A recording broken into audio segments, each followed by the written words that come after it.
ఇలా కాలు ఇరిగిపోయింది, లోపల రాడ్ ఉంది, రాడ్ పెట్టి ఆ రాడ్కు కాలును ముడేసి డాక్టర్లు ఈ మాదిరిగా ఉన్న పరిస్థితిని చూస్తే పోలీసులు ఆ కాలు మీద కాలు పెట్టి నడి రోడ్డు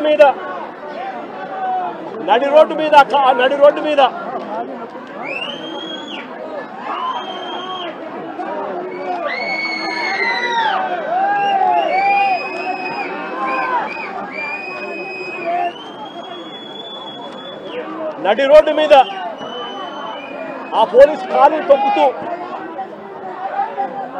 ఆ రాకేష్ అనే పిల్లోడిని ఇలా కొట్టడం, అది కూడా నడి రోడ్డు మీద షేమింగ్ చేస్తూ చేయడం ధర్మమేనా అని అడుగుతా ఉన్నా. హరి అనే వ్యక్తి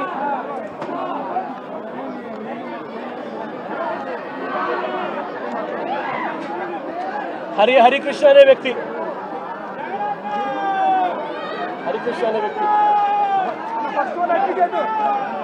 అనే వ్యక్తి ఈ వ్యక్తి మీద ఈ మధ్య కాలంలోనే దాచేపల్లిలో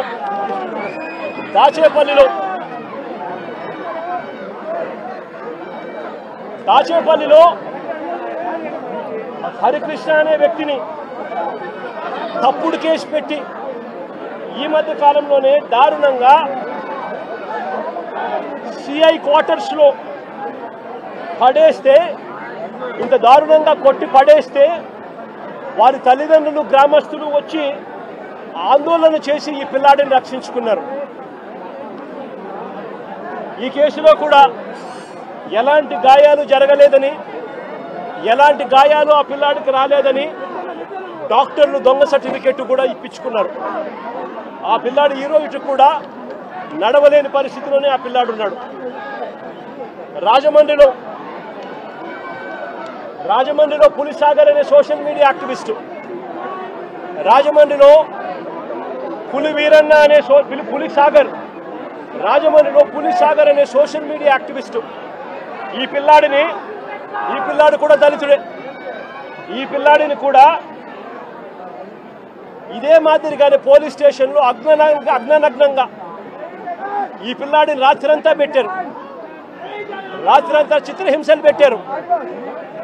పోలీసులా వీళ్ళు రాక్షసులని అడుగుతా ఉన్నాం. సోషల్ మీడియాలో ఈ పిల్లాడు క్వశ్చన్ చేసిన దానికి ఈ పిల్లాడి పరిస్థితి రాజమండ్రిలో ఇది.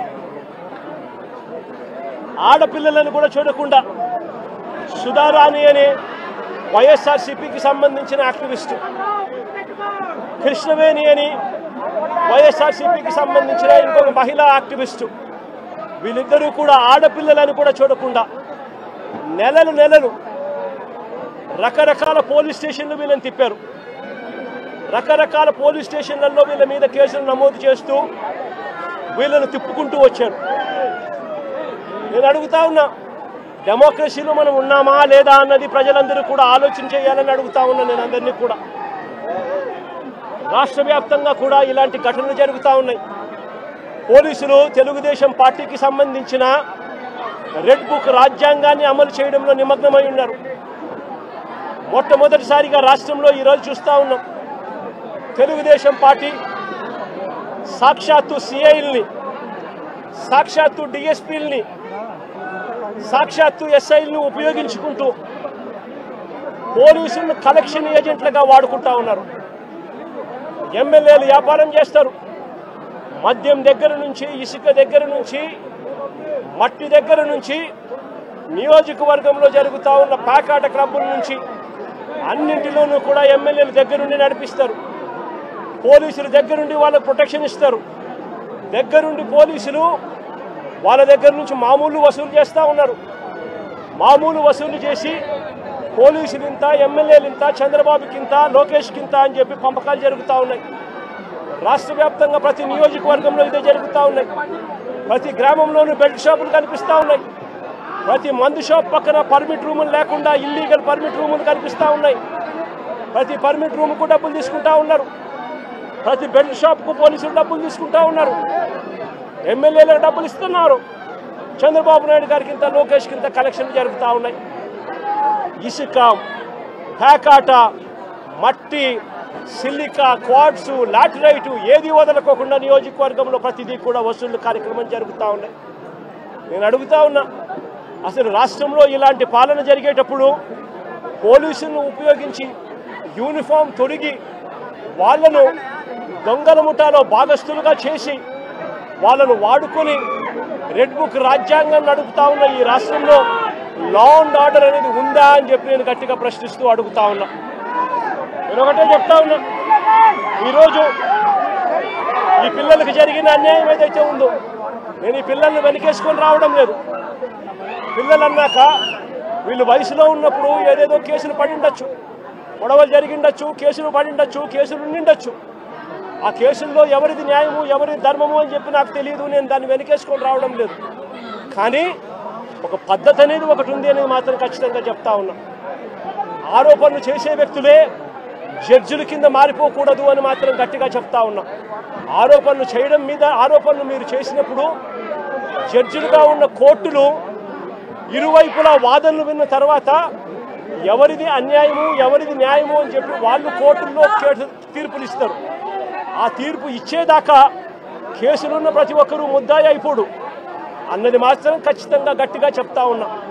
అలా కేసులు గతంలో ఉన్నాయి అని చెప్పి ఒక కారణం చూపించి నడి రోడ్డు మీద తీసుకొని వచ్చి నడి రోడ్డు మీద వాళ్ళ కుటుంబాన్ని వాళ్ళ పరువు ప్రతిష్టలను వాళ్ళందరినీ కూడా పరువు ప్రతిష్టలను మట్టి కలుపుతూ నడి రోడ్డు మీద వాళ్ళని కొట్టే అధికారం పోలీసులకు ఎవరిచ్చారు అని మాత్రం గట్టిగా ప్రశ్నిస్తూ అడుగుతా ఉన్నా. ఇప్పుడు ఈ పాప పెళ్లి కావాల్సిన పాప, ఈ పాప ఇంజనీర్, ఇదే కుటుంబంలో ఉంది. వీళ్ళ కుటుంబానికి సంబంధించిన పరువు ఎవరు తీసుకొని ఇస్తారు అని చెప్పి నేను అడుగుతా ఉన్నా. ఈ రకంగా వీళ్ళ కుటుంబాలతో ఆడుకోవడం ధర్మమేనా అని మాత్రం ఖచ్చితంగా అడుగుతా ఉన్నా.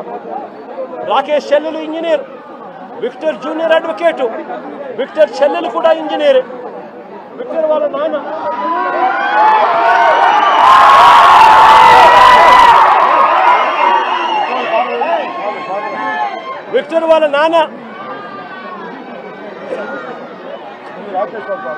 రాకేష్ వాళ్ళ విక్టర్ వాళ్ళ నాన్న ప్రజాశక్తి రిపోర్టర్. విక్టర్ వాళ్ళ నాన్న ప్రజాశక్తి అనే పేపర్కు మాజీ రిపోర్టర్. అంటే ఒక మాజీ రిపోర్టర్ కొడుకు పరిస్థితి ఇది. ఒక మాజీ రిపోర్టర్ కొడుకు పరిస్థితి ఇది. రాకేష్ అనే పిల్లోడు అసలు ఇక్కడ లేడు, హైదరాబాద్లో ఉద్యోగం చేసుకుంటా ఉన్నాడు, జొమాటో అనే కంపెనీలో ఉద్యోగం చేసుకుంటా ఉన్నాడు. ఆ పిల్లాడు ఇక్కడికి వచ్చినప్పుడు జరిగిన ఘటనలో ఆ పిల్లాడిని బ్రాండింగ్ చేసి ఆ పిల్లాడి కుటుంబానికి పరువును కూడా తీస్తా ఉన్నారు. ధర్మమేనా అన్నది ప్రతి ఒక్కరూ కూడా ఆలోచన చేయమని కోరుతా ఉన్నాం.